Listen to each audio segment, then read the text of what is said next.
Hi, this is Danielle, your Texan treasure hunter, and I am here bringing you a different kind of video today. Today, I want to show you some of the very unique and interesting things that we come across in estate sales. I often like to learn about these things, and then I thought, what a great idea. I can share it with everybody because then when they come to our sales, they'll be able to either look for these things in the future or, learn a little bit more about something that maybe they've bought. So let's take a little tour around this house and see some cool key things.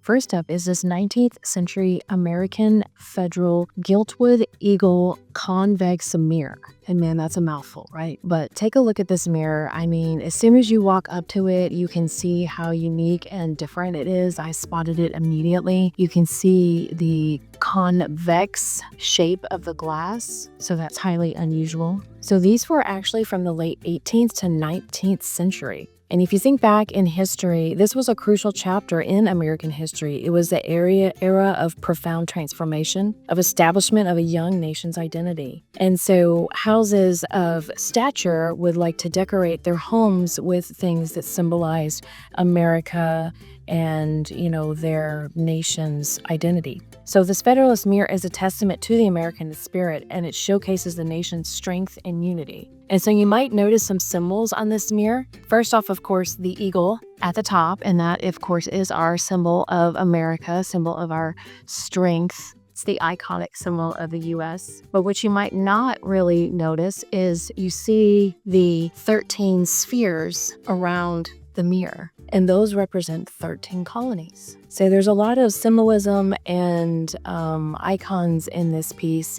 And even today, I've seen people dress them up in even modern type farmhouse situations. And then they'll stick one of these on the wall on the side because it is kind of an homage to our history of America. And again, I mean, what a time, see how far that we've come today. So things like this are really cool. I really love history. And I think when you can bring history to life with objects you find at estate sales, it's a pretty neat thing.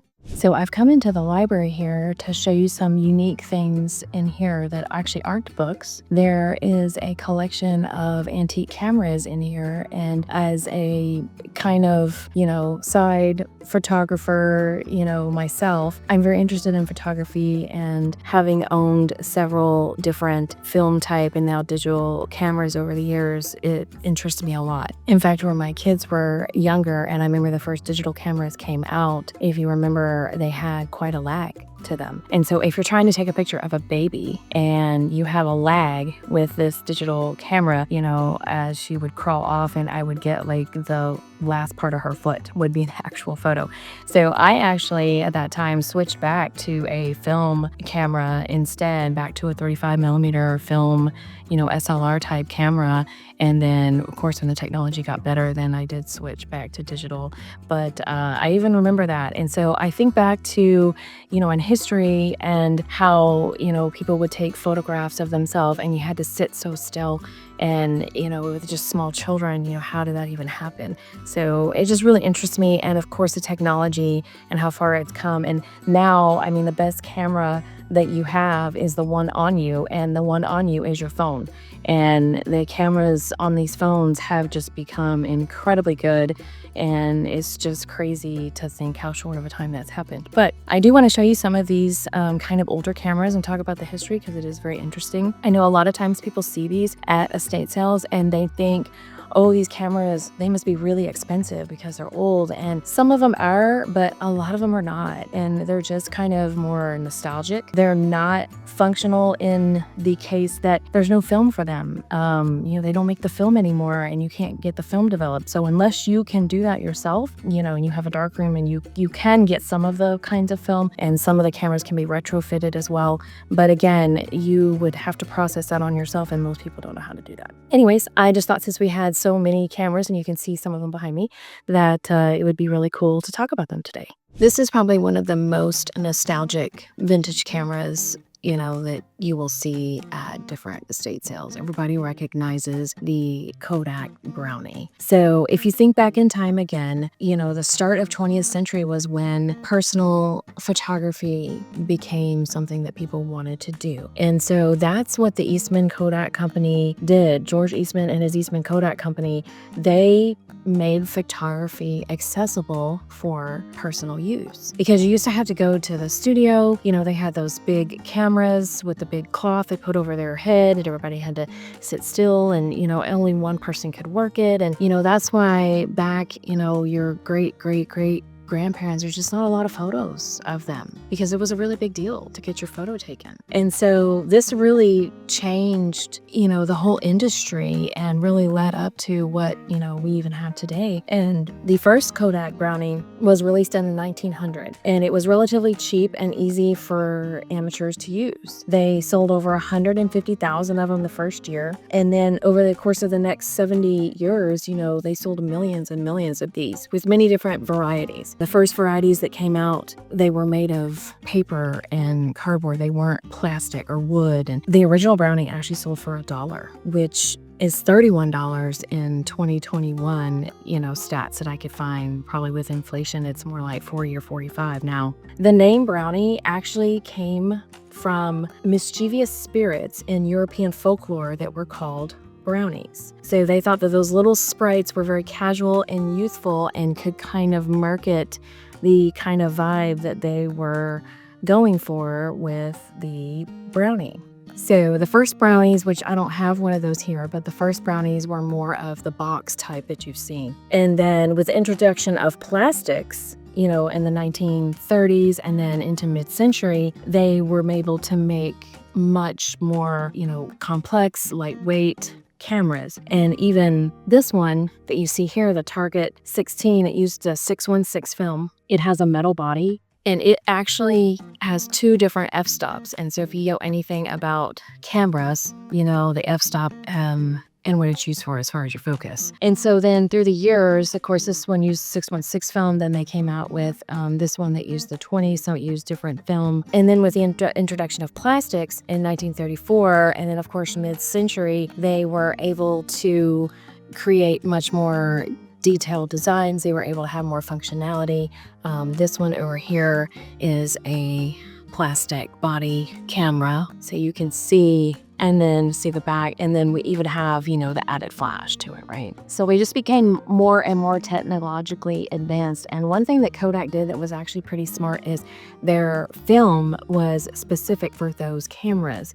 So they kind of had the monopoly on that, and you had to buy that Kodak film to go with that Kodak camera. And then, of course, many years later, I guess in the 70s, when Polaroids came out, they had those special Polaroid films, so kind of the same thing. But the whole idea was that these cameras were relatively, they were attainable. People could buy them. People could photograph their families, and they didn't have to go to a studio, to have it done. And so when you're looking at history and cameras, technology, it's kind of cool, to think about where we've come from. One other aspect of cameras and actually all things electronics as far as estate sales go is because the technology changes so fast, electronic equipment doesn't really hold its value. So you see, a computer, even nowadays, you can go get a computer, for relatively inexpensive, and the technology just differs so much in just a couple years that it's not really worth buying old cameras, old computers. Where that is a little bit different nowadays, though, is the lenses. So the lenses will hold the value because they do fit onto the different cameras. But like if you were going to an estate sale, people think these are really expensive. They're really not. They're really cool, but they're only about $15. This one is marked 25 because it has the flash. So it's a little bit more, more featured. This is one of those folding ones. So again, they're really just for collectors. I mean, you don't think you really use them to take photos, but for people that love history and love photography, uranium glass. I know that you've probably heard of depression glass, you've heard of milk glass. Uranium glass is the one that will glow green under a UV light. That's how you can really detect it.